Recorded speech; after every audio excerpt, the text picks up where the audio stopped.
आपके घर आई हूँ। अरे रियली? यस, आइए। Thank you so much.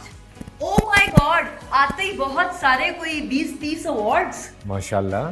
तो ये कहाँ से वसूल हुए? कुछ तो हमें वो नजर आ रहे हैं, लक्स, ARY, सारा मिक्सचर। हाँ हाँ हाँ। तो कुछ अगर बता सके अपने अवार्ड्स के बारे में। बहुत सारे अवार्ड्स हैं, ये इंडस का है, क्या ड्रामा है वालों ने भी दिया, NLA का भी है। हम अवार्ड अभी पहली दफा मिला है, ARY का है, लक्स के हो गए कुछ 4 हुए। इतने लाजवाब, जानदार, वर्सटाइल एक्टर हों तो फिर ऑब्वियसली ये अवार्ड्स पे तो नाज करना बनता है, उनको सजा के रखना जो है वो बनता है। नहीं, अवार्ड्स तो मतलब आप सजाते ही हैं ऑब्वियसली, और हर अवार्ड पे यही लगता है ना कि इस दफा आपको मिलेगा। Of course. नहीं मिलता, अच्छा, लेकिन एक सवाल। हाँ। पहला अवार्ड है इसमें इधर मौजूद जो पहला लाइफ में अवार्ड मिला हो, या वो कौन सा था, कुछ बताना चाहें हमारे व्यूअर्स? ये एक लक्स का अवार्ड है, जो अच्छा। बड़े अवार्ड्स होते हैं ना। जी जी जी जी जी।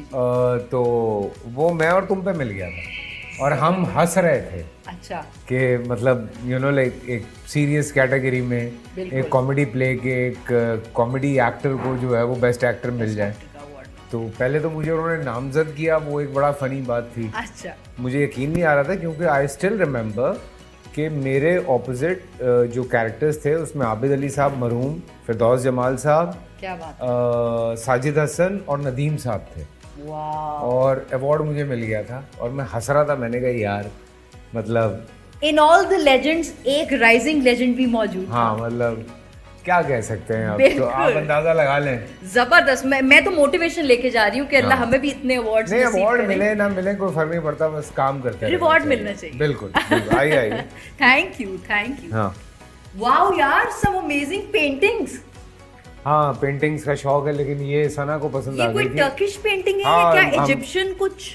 टर्की से ली थी हमने। अच्छा, पेंटिंग्स पे एक्टर्स बहुत पैसे भी लगा देते हैं। हाँ, लगा तो देते कोई ऐसी पेंटिंग है, ये क्या, ये वो वाली पेंटिंग है जो बहुत महंगी पेंटिंग आपने होती बाय है की हो? कुछ। हाँ, हैं ऐसी काफ़ी सारी पेंटिंग्स हैं, यहाँ पे भी है, वहाँ पे भी है, उधर भी है, अंदर जो मेरा एक अपना ज़ाती रूम है उसमें भी है।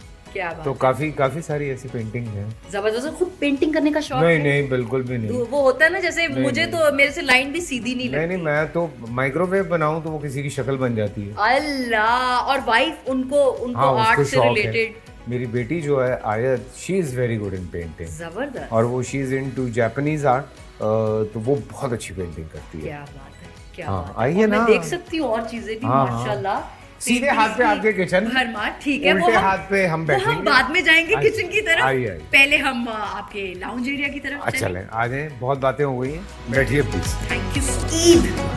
ईद की तैयारियां आपके घर किस तरह से स्टार्ट होती हैं? जानवर वगैरह खुद खरीदने जाते हैं या क्या?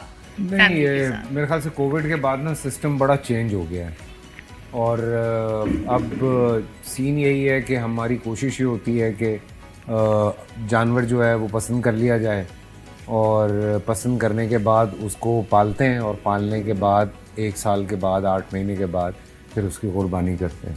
अच्छा, क्योंकि घर में बच्चे भी हैं। हाँ। फरमान खास तौर पे, उसकी हम बहुत क्यूट वीडियोस सोशल मीडिया पे देखते हैं, तो बच्चों की अटैचमेंट हो जाती है जानवरों लास्ट से। और ईयर फिर जो है वो मैंने ये सोचा कि नहीं यार, घर पे कुर्बानी करते हैं, बिकॉज एक ट्रेडिशन है तो उसको फॉलो करना चाहिए।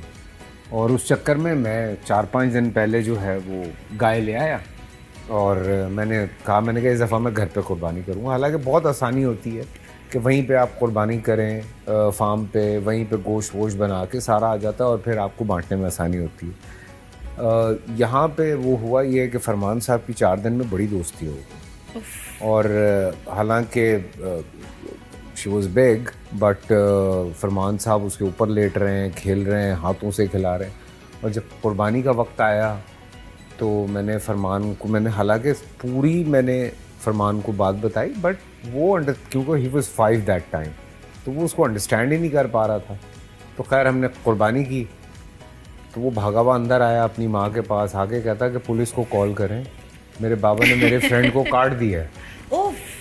तो वो उस बेचारा रोता रहा काफ़ी देर, बड़ी मुश्किलों से उसको समझाया। सारी ईद पे उसने मुझसे बात नहीं की कि no I won't talk to you, you are not a good father, आपने ये किया। मैंने कहा भाई मैं तो बड़ा होगा तो समझाऊंगा यार, भाई ये हमें करना होता है, यही तो बेसिकली एक मकसद है इस चीज़ का।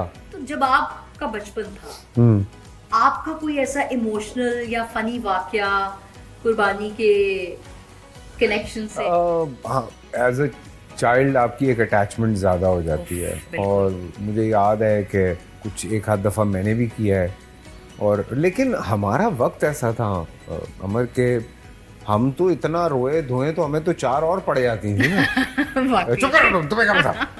तो हमारे साथ तो ये वाला सीन था, हम थोड़ी पूछू पूछू करते थे, हमारे साथ तो ये नहीं होता था।